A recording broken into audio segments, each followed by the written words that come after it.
For decades, the mob families in New York operated like an apex predator, boisterous, ultra-violent, and fearless of the law. But if you look at them in present day, they seem somewhat obedient. It's as if the FBI didn't just put away the majority of its members, but rather trained them. After 40 years of relentless legal pressure, FBI agents effectively taught the mob exactly what will be tolerated before their hammer drops. Essentially, the government broke the mob's once egotistical spirit. This so-called training began in the 1980s with a single weapon called RICO. Prior to that, mob bosses could simply order a hit and remain legally safe from prosecution. The FBI, acting on behalf of the government, basically used RICO to teach the mob a brutal lesson, one that they never forgot, which is, if your people commit crimes to benefit the family, you're going to prison for life. The 1985 Commission case alone took out the heads of the families in New York, sending a clear message. If you act like a kingpin, you'll be charged and given a life sentence. The most critical lesson that the FBI taught the mob was the violence threshold. In the past, anyone who stepped out of line was deemed a threat or wound up in the crosshairs were immediately killed, no questions asked. The government eventually made the cost of blood too high to bear. If a high-profile murder, or any mob hit for that matter, is carried out in present day, the FBI just doesn't hunt down the shooter or the hit team. They investigate everyone from the family's administration down. In addition, they freeze out the family's entire economic infrastructure and use all their sources and informants to get to the bottom of who's involved. Their ultimate mission is to turn every associate into an informant. I've spoken about this topic before. The FBI has numerous people inside of every single family, the West Side included. They have people from low-level associates to plugged-in associates, members, captains, and in some instances, administrative-level people. Why do you think they allowed it to be publicly known they're scaling back in the organized crime departments? They no longer need the manpower that they once did. Many people took this as a sign that the government feels organized crime is no longer a problem or possibly no longer exists. Incorrect. Modern technology and having the right people in the right places gave the FBI the control that they've always wanted, total control.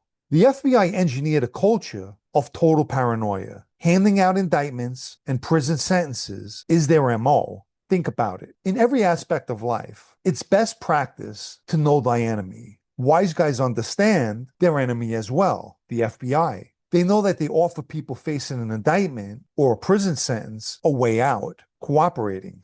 One of the FBI's tactics is to approach a guy and let him know that he's about to go down. If that person agrees to switch teams, they have him secretly feed them information, and he becomes a confidential informant. This kind of person is critical to the FBI because he provides real-time intelligence, invaluable. As far as the traditional code of silence, the FBI crushed it because it's what the mob needed to survive. One example of this was Joe Massino, who began cooperating in 2004. When news got out that Massino went bad, as they say in the street, it created psychological warfare.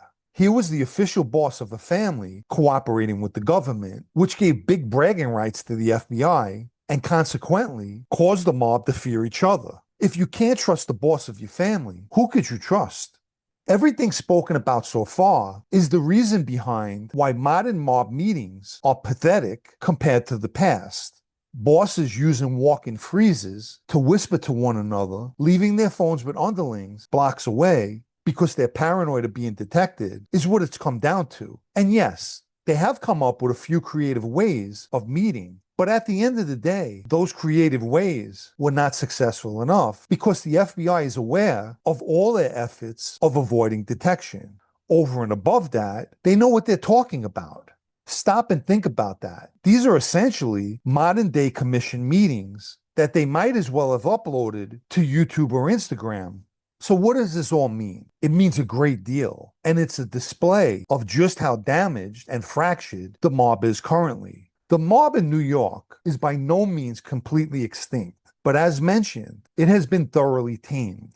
They've accepted their role as a quiet second-tier criminal organization that avoids the spotlight at all costs. It's always been the FBI's goal to wipe them off the face of the map. However, instead, they condition them to operate in a tightly controlled box, one with an invisible line in the sand that loudly says no violence whatsoever and keep the rackets to a minimum, which emphasizes a sort of psychological agreement between law enforcement and organized crime.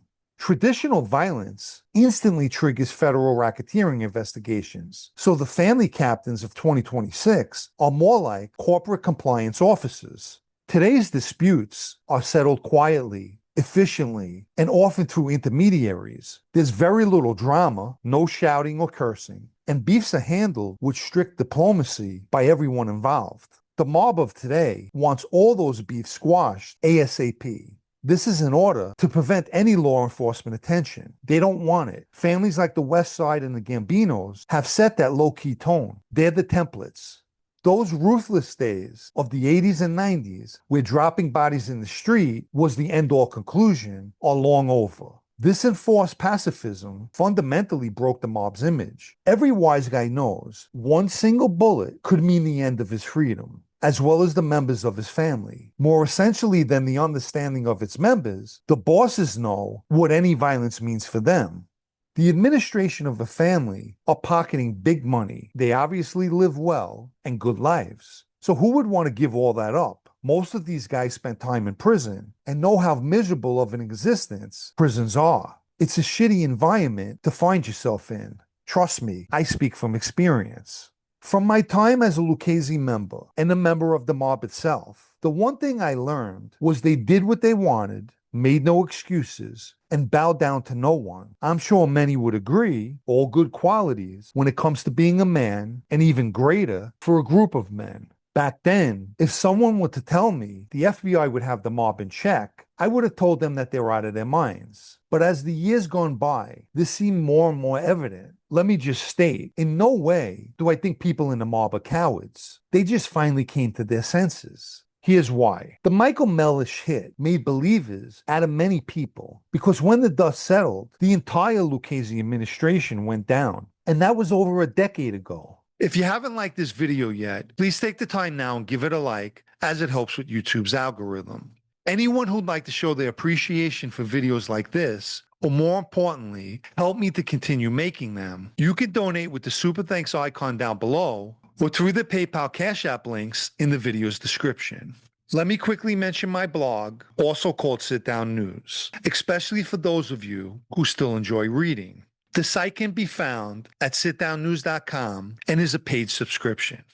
Sure, the mob's still out there, trying to earn and uphold the image it once had. They figured out that survival is not so much about standing tall as it is as appearing small, laying low. Members of the mob today are more like punch-the-clock employees in a criminal enterprise. Each member is expected to toe the line, but ask yourself, who really created that line? The mob will have its people believe they did, the decision makers. However, in reality, and as quiet as it's kept, it was the government and the FBI that drew that line, just like the invisible words associated to it.